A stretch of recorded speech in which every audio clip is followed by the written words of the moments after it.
Hi, I'm Jillian Brennan, and my critical confession video is on Everyday Experts of Reality TV by Tania Lewis.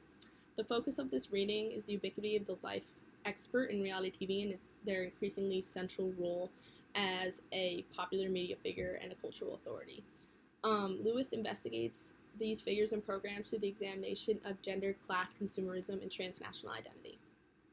This subgenre of reality TV includes personal style, fashion, social etiquette, culinary skills, domestic management, weight loss, screen makeovers, healthy food and living, and even pet makeovers.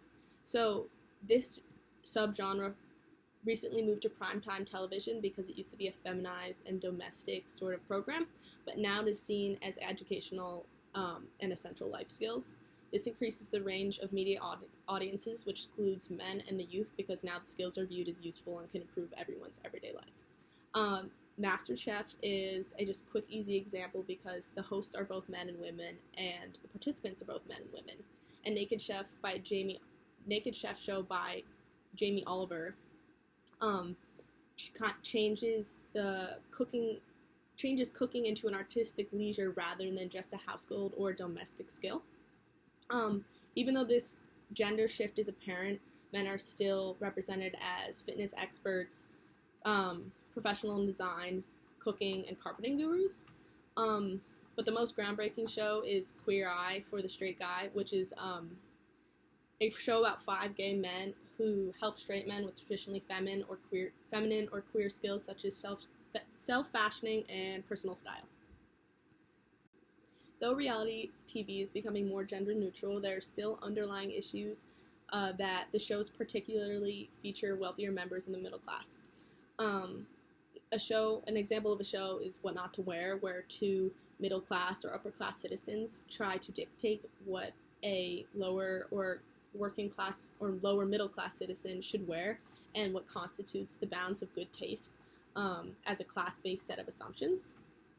So this skill set increases a gap within a consumer-oriented neoliberal setting associated with the middle class values. Neoliberalism, which we talked about last class, shifts the burden of social responsibility from questions of a shared public good to a personal and private interest, responsibilities, and risks. These type of shows often feature their experts as a sellable brand. Either they make themselves a sellable brand during their time in the show or afterwards. And the best way to put it is if you want to cook like a MasterChef, shop where a MasterChef shops. So all participants and either lower class citizens are encouraged to raise themselves to the middle class standard by shopping and participating in these sellable brands. An example of this is Jamie Oliver's JME cooking utensils.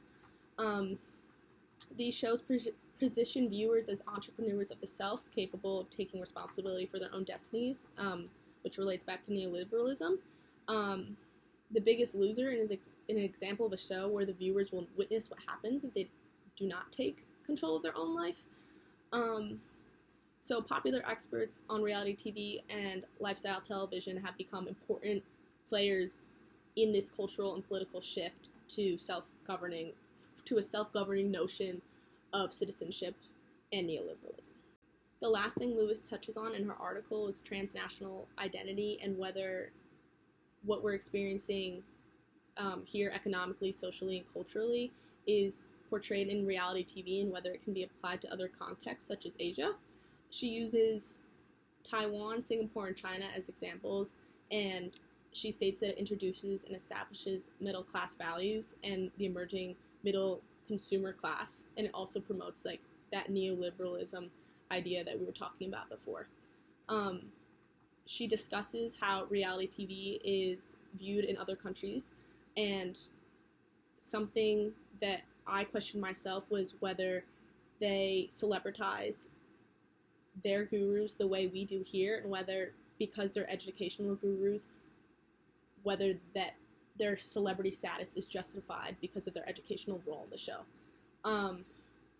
Even though I don't feel particularly influenced by these types of shows directly, I know that they seep into all sorts of media, and they definitely have influenced me in what I prioritize.